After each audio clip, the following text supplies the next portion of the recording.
So we're literally in the middle of Manchester. The city centre's just over there with all the big buildings, and we've just come down this side street now to look at what most people would think as a wasteland covered in weeds. I see it as botanical heaven and foraging potential. And especially with this plant, this is mugwort. And mugwort is closely related to wormwood, which is the plant you'd make absinthe with. Really, really common in these parts. This is a plant that you can make a herbal tea with, and the benefit of that is that if you have it just before bed, there's chemicals in it that help stimulate the parts of the brain that help you remember your dreams. So if you do dream at night, you'll wake up in the morning and think you've had really vivid dreams. You actually haven't had any more vivid dreams than what you'd usually have, you just remember them very clearly.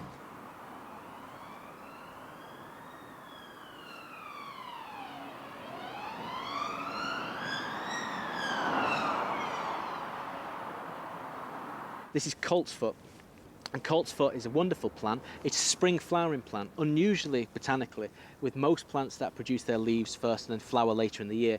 Coltsfoot actually produces its flower first in February and March and into April, and then the leaves come later in the year. But once you can see these obvious, leaves, you know that to come back earlier in 2016 to come and find them, to come and find the flower.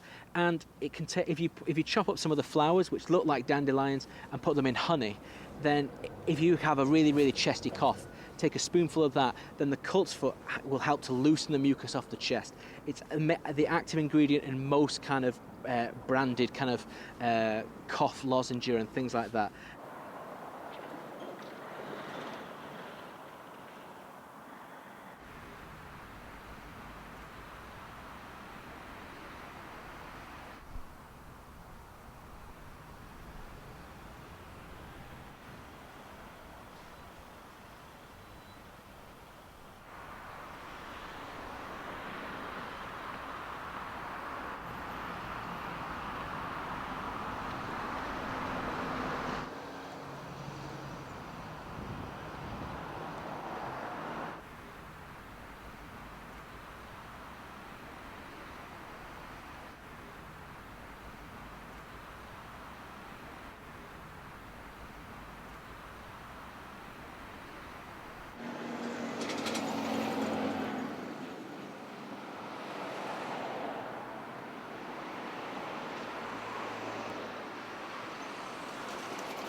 Going into autumn, mushrooms are going to become abundant.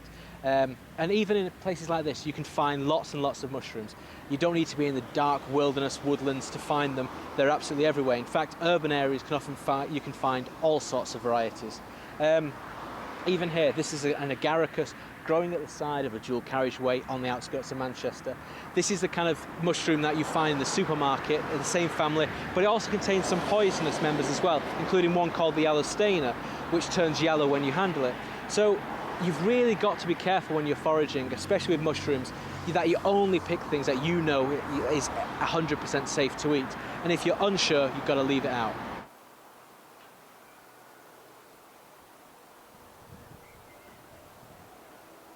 So when I was 5 years old, my grandma took me out into the woods looking for mushrooms. She was obsessed with mushrooms and wildlife, and to get me to kind of help her out, she used to pay me a penny for every common species I found, 2 pennies if it was uncommon, and 5 pennies if it was rare.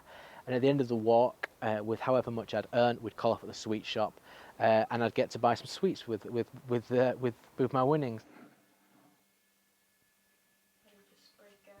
Really great way of preserving the mushrooms, just to put them into something like a dehydrator or in the oven on a really low heat, and they'll last for years if you store them properly. And here we have a selection of things that I've dried previously, and this is so easy to rehydrate them. So they've been dried, had all the moisture taken out, and all we're going to do is put some pieces, got Manchester porcini here, Manchester jelly here, and some amethyst deceivers as well. Again, all growing in Manchester. And we're just going to put those in water for 30 minutes, let them rehydrate, and then we can cook with them. So these are our mushrooms that we've had in warm water now for 30 minutes. You could use veg stock, you can infuse, you can rehydrate them in all sorts of stuff. Obviously, the more flavoured liquid have, the mushrooms will take that on as well.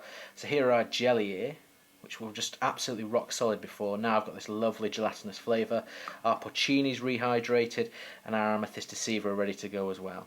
So now we're going to cook them.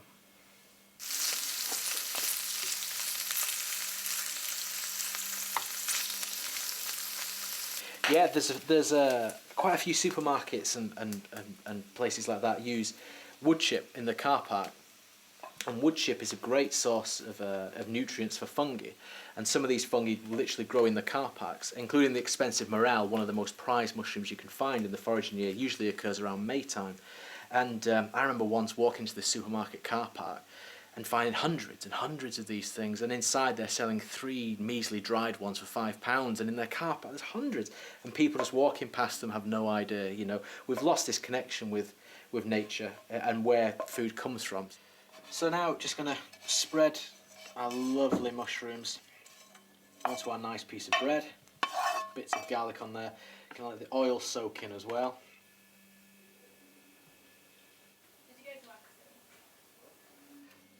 So there you go, from urban Manchester to the slate in no time at all.